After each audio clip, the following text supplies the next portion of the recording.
Our big focus? Well, India will not withdraw its World Trade Organization complaints against US tariffs on steel, aluminium and automobiles unless the dispute is resolved, even as negotiating teams from both sides began intensive talks in New Delhi to finalize an early bilateral trade deal as per reports. In fact, a team led by Assistant US Trade Representative Brendan Lynch arrived in New Delhi late on Wednesday for discussions with the Ministry of Commerce team that began on Thursday. The talks are scheduled for 2 days of engagements as both countries are working towards an announcement on an early portion of the bilateral trade agreement, potentially this month itself. The negotiations, though, you must note, they come against a critical July 9th deadline when an additional 16% reciprocal tariff on Indian goods is set to take effect, adding urgency to the bilateral talks, as you can imagine. Himanshu Shekhar has been tracking all the finer developments. He joins us live with a quick update at the moment. So the parallel dispute at the World Trade Organization, it's expected to not interfere with the current BTA negotiations, right? Please take us through the key takeaways. That's right, and that's exactly the statement that Commerce Minister Piyush Goyal has made in Italy, where he has said very categorically that the talks are progressing very well. In fact, senior officials have told me that both India and the United States are seeking some kind of an interim deal ahead of the proposed first tranche of bilateral trade agreement by September, October this year. And of course, there is a deadline. As you remember, President Trump had paused the imposition of reciprocal tariffs till 9 July. So India and the US officials are now talking about an interim deal ahead of the July 9th deadline to ensure that Indian goods, the imposition of 26% reciprocal tariff by the Trump administration on Indian goods, that can be avoided. And that in that context, I think Commerce Minister Piyush Goyal's statement is very, very significant that the talks are progressing well. First set of officials arrived in India yesterday. Some more officials are expected to arrive today. And this is perhaps the fifth round of talks between the officials of India and the United States, who are constantly working to finalize the first tranche of the proposed bilateral trade agreement by September this year. And as you know, when Prime Minister Modi had met US President Donald Trump in February this year, there was a timeline that was decided, and the effort now is to adhere to this timeline and ensure that before the deadlines that I just mentioned, the progress is achieved. But there are some issues on which there are still differences. As you also mentioned about WTO, I have learned from sources that there are issues related with tariff on farm sector, for instance, the point that a US President has repeatedly made on the automobile, for instance. So there are sectors on which there are still discussions going on. But as I said, both India and the United States are seeking an interim deal ahead of the July 9th deadline, after which perhaps the reciprocal tariff that was imposed on goods coming to US from India will be activated. And at the moment they have been paused. So India is trying hard to convince US for an interim deal ahead of this deadline. As always, Himanshu, thank you so much for breaking down the details for us.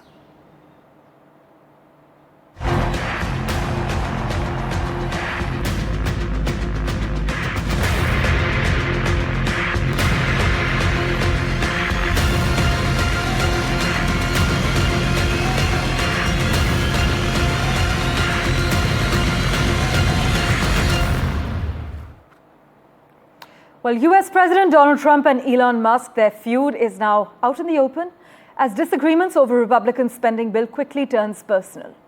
The implosion of the year's most consequential political alliance stemmed from Musk's repeated criticism of the Trump-backed package, and the breakup, well, it threatens to spill over into other arenas, as you can imagine.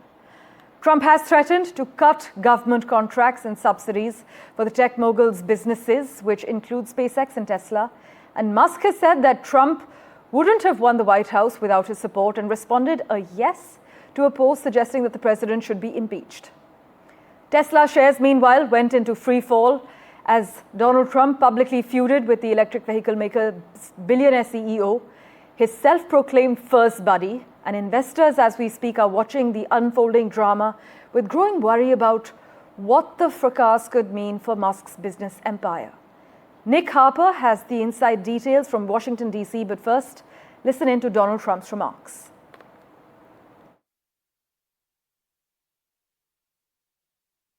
Look, you know, I've always liked Elon, and it's always very surprised. You saw the words he had for me, the words of, and he hasn't said anything about me that's bad. I'd rather have him criticize me than the bill, because the bill is incredible. Look, Elon and I had a great relationship. I don't know if we're well anymore. I was surprised because you were here. Everybody in this room practically was here as we had a wonderful send-off. He said wonderful things about me. You couldn't have nicer. Said the best things. He's worn the hat. Trump was right about everything. And I am right about the great, big, beautiful bill. We call it a great, big, beautiful bill because that's what it is. And if you saw the statements he made about me, which I'm sure you can get very easily, it's very fresh on tape. He said the most beautiful things about me. And he hasn't said bad about me personally, but I'm sure that'll be next. But I'm very disappointed in Elon. I've helped Elon a lot. Well, a very public bromance breakup playing out on social media during the course of the day here in Washington, D.C., during which we've seen both Donald Trump and Elon Musk throw around insults, threats, accusations, all of them on their respective social media sites. It started earlier in the day on Thursday when Donald Trump in the Oval Office was asked about Elon Musk, who he has, of course, been working very closely with during his first 4 or so months in office. But Donald Trump said that his relationship with him seems now to have changed. That after Elon Musk criticised his signature legislation that he's trying to push through Congress, a massive spending bill that would involve tax cuts as well. But Elon Musk says that it is an abomination, that it would undo much of the cost-cutting work that he did when he was heading up the Department of Government Efficiency. There is a suggestion from a non-partisan group that Donald Trump's legislation would add more than $2.4 trillion of US debt over the next 10 years. And then during the course of the day, we just saw all of this escalate, going from bad to worse to even worse. Donald Trump on social media saying that Elon Musk was crazy, with Elon Musk saying that Donald Trump would not have won the election without him, and saying that the president was showing such ingratitude now. And then things seemed to amp up a notch when Donald Trump suggested that he would cancel all of the government contracts that are currently in place for Elon Musk's companies. And the thinking is that if that were to happen, Elon Musk would lose somewhere in the region of $38 billion, an enormous hole in his balance sheet if that were to happen, involving a whole range of contracts in automotive, in space and in defence sectors. Elon Musk, in return, has suggested that he will decommission SpaceX's Dragon capsule. Now, this is the only way that US astronauts can get to and from the International Space Station. Without that capsule, it'll be very tough for the space program to continue. There was also a suggestion from Elon Musk that there should be a third political party being created in the United States, a way to get around what he sees as the problems in Donald Trump's Republican Party. Elon Musk posted to X a poll in which he's asking people to vote. Millions of people have already voted. That poll will end sometime on Friday. It's unlikely to lead to the creation of a third political party, but shows very much that relationship between the two men seems to have ended, and ended in quite spectacular fashion. It's unclear exactly how much further this spat will go, but there are potentially some massive implications at play here. Nick Harper, NDTV, Washington. Well, it started with taxes, tariffs, and a budget bill, but it quickly spiraled into blackmail, black eyes, and the shadow of Jeffrey Epstein. This is no ordinary political spat. This is Elon Musk versus Donald Trump, a bromance gone ballistic. It was the bromance that actually launched a political juggernaut. Elon Musk, the world's richest man, pumped hundreds of millions into Donald Trump's re-election. Trump returned the favor, as you know, by handing Musk a flashy, made-up government role and unlimited political goodwill. But now, it's war. On social media, Musk is publicly accusing Trump of betrayal. Trump, never one to hold back, fired back, saying Elon's got Trump derangement syndrome, and even threatened to cancel his EV contracts. But beneath the insults is something deeper. What really triggered this big, beautiful breakup? It's the big, beautiful bill. Trump's signature economic plan that slashed welfare, boosts defense, and kills electric vehicle subsidies. So you see, Musk's empire could take a serious financial hit. And this isn't just about American politics. For India too, we should watch closely, because if Trump wins his way, clean energy giants like Tesla could lose momentum. India's EV ambitions, its solar push and global tech deals, all of it could get entangled in this mega fallout. So from bromance to blow up, Trump and Musk's big beautiful breakup isn't just a clash of egos. It seems like a power struggle with global stakes. The question now is, when two giants fall out, who pays the price? Well, the US president has also suggested Elon Musk has Trump derangement syndrome. We have that remark lined up for you. Listen in. A lot of good things are happening in this room. And I'll tell you, he's not the first. People leave my administration and they love us. And then at some point they miss it so badly. And some of them embrace it and some of them actually become hostile. I don't know what it is. It's sort of Trump derangement syndrome, I guess they call it. But we have it with others too. They leave and they wake up in the morning and the glamour's gone, the whole world is different, and they become hostile. I don't know what it is. Someday you'll write a book about it and you'll let us know. And for an expert stake, we have with us James Bowden on NDTV. James, always a pleasure to chat with you. Is this feud proof that Trump's political alliances are purely transactional and disposable once questioned? I think to a degree, yes, but I think the ultimate key to understanding this entire process is really looking at Elon Musk. Very few people have ever talked about the fact that he suffers from Asperger's. He is on the autism spectrum. And so Asperger's people tend to be very hot and very cold. So they are either incredibly for you or incredibly against you. And that can change very rapidly. And so I think a lot of this feud has to do with the fact that Elon probably believed that he was going to have a continued role somewhere in government after the Doge period expired, and that without that, and also looking at some of the elements in the bill, he just decided to quickly go nuclear on Trump again, very much driven by this personality crisis. So I'm not really that surprised. Meanwhile, James, Trump's actually threatening to kill EV subsidies and government contracts. Does this look like a president using public policy for personal revenge? I definitely believe so. And this is why it was a very incredible conflict of interest to have Elon Musk, who was receiving all of these contracts, to be in such a position. Because as we see, with a personal fallout, with a removal of a job, now we have a lot of things at stake. Dragon X, the capsule, was one of our primary ways to get to the International Space Station. This is something that we have long needed in order to get around having rides with the Russians, because NASA can't get its rockets off. And so we desperately need this. Meanwhile, James, as we wrap, I want to know your opinion. Who loses more in the long run? Trump, whose base may fracture, or Elon Musk, whose empire is so heavily exposed to government money? I think they really both lose. I don't think that anybody is really coming out more presidential or more high personality or profile through this. I think that both leaders will suffer.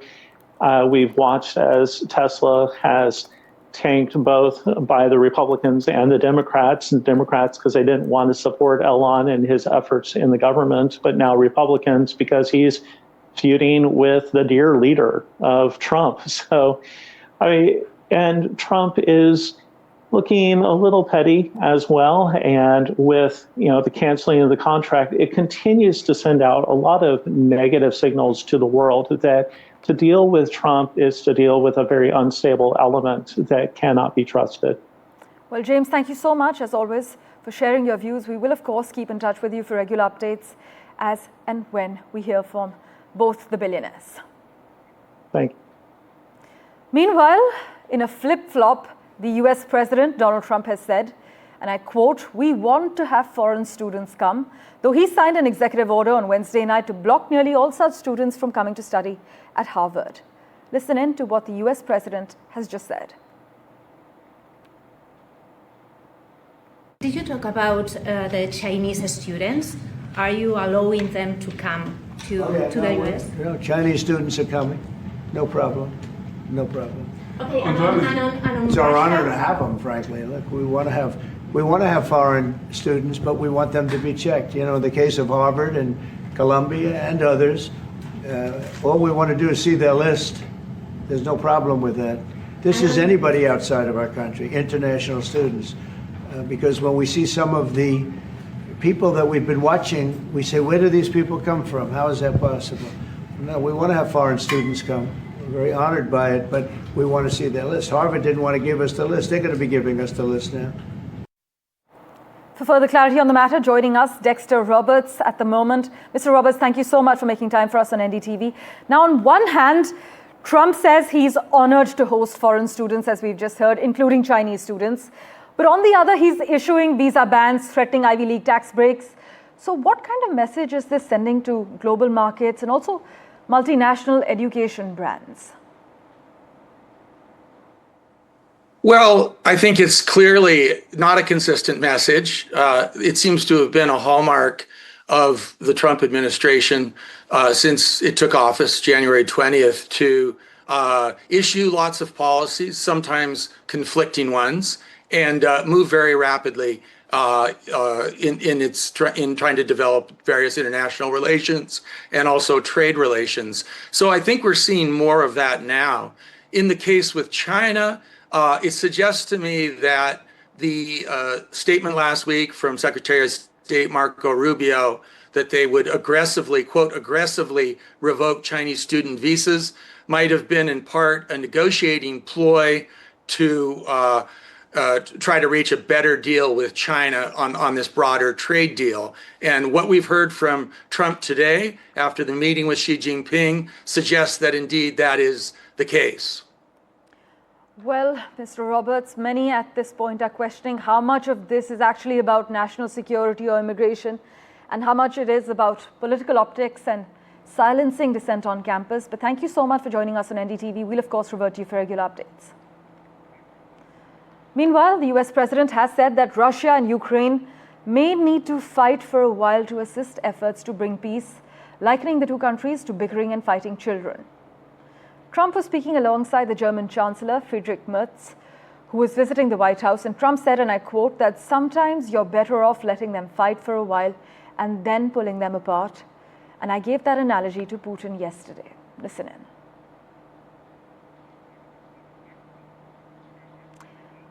Right, I'm told that we will line up that reaction for you, but for now, let's turn our attention to the other big, crucial Donald Trump headline. Trump and Xi Jinping have opened the line of communication. Donald Trump and Xi Jinping talked and agreed to talk some more, and the US president said that he and Xi cleared up disputes on rare earths exports during a call and that he accepted China's invitation to visit. Beijing says it's complied with tariff truce and that Trump welcomed Chinese students to study in the US, as you just heard from the US president in that reaction to a reporter's question. But for now, the tensions are still showing up in the data. I must highlight for you that the US trade deficit shrank 55.5% in April, month over month, on the largest ever plunge in imports as companies stopped massive front loading of goods.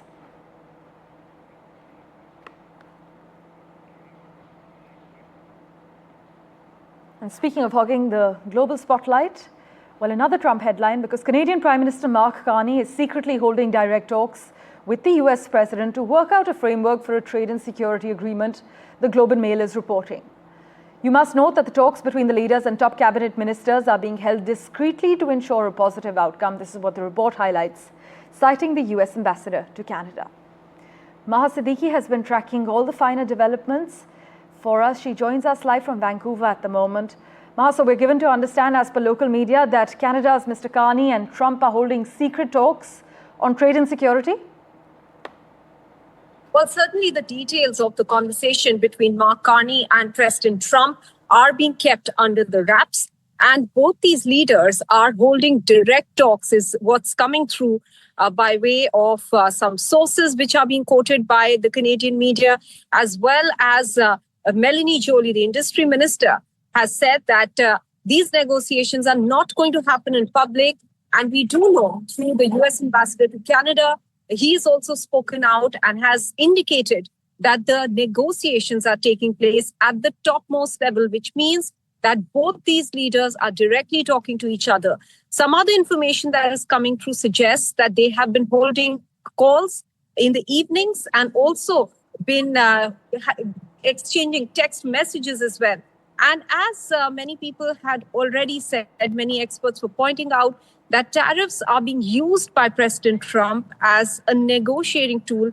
It appears to be turning out exactly that way, because it appears now, and as per the reports that are coming through, is that a trade agreement may be reached between Canada and the United States ahead of the G7 summit that is being hosted by Canada in the province of Alberta, for which President Trump is traveling to Canada, and that tariffs against Canada could be dropped as this agreement comes through. So clearly, the trade tactic of President Trump seems to have been working with not just Canada, but as we are seeing with some other countries as well. So trade being used as a negotiating tool appears to be working at this moment in favor of the United States. Well, thank you so much, as always, Maha, for joining us with the latest information. Well, moving on to other news, Congress MP Shashi Tharoor, who is in the United States leading the all-party delegation, was asked a question by his son Ishan about Pakistan's involvement in the Pahalgam terror attack. Ishan Tharoor asked whether any country had asked the delegation led by his father for evidence of Pakistan's involvement in the deadly Pahalgam terrorist attack on the 22nd of April that killed 26 people, mostly tourists. He also asked about Pakistan's consistent denial of its involvement in that attack. And to this, here's what Shashi Tharoor said. There were three particular reasons I want to draw your attention to, all of you. The first is that we've had a 37-year pattern of repeated terror attacks from Pakistan, accompanied by repeated denials. I mean, Americans haven't forgotten that Pakistan didn't know, allegedly, where Osama bin Laden was until he was found in a Pakistani safe house right next to an army camp in a cantonment city. That's Pakistan. Mumbai attacks, they denied having anything to do with it. One of the terrorists was captured alive. His name, his identity, his address in Pakistan, everything was revealed. Under interrogation, he told us where he was trained, what was done. Thank you for investing your time and watching this edition of The World 24/7. As always, we'll keep tracking the latest updates for you. Do stay tuned.